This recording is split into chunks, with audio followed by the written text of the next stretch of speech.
Ano ba yung mga serbisyo at benepisyo na talagang dapat ho nilang na-enjoy? Kasi iba't iba ho ito. On a national level, meron po yung binabanggit po ninyo, yung mga 20% discount, Yes. doon po sa mga lokal na gobyerno. Meron yung libreng pa-cake. Meron yung mga libreng pasine.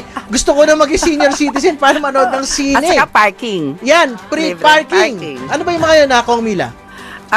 Yun. Kung senior citizen ka at nasa pangalan mo yung ORCR, Opo. no?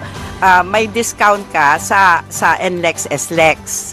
Oo, tapos yun din tapos yung sa parking libre ang mga senior citizen. Tapos yung sinehan, may one day, I think every Monday, libre sila sa sine the whole day. Oo, maski na doon na sila hanggang gabi, libre naman sila. Oo, tapos yung restaurants, yun, 12% VAT exemption and 20% senior citizens discount.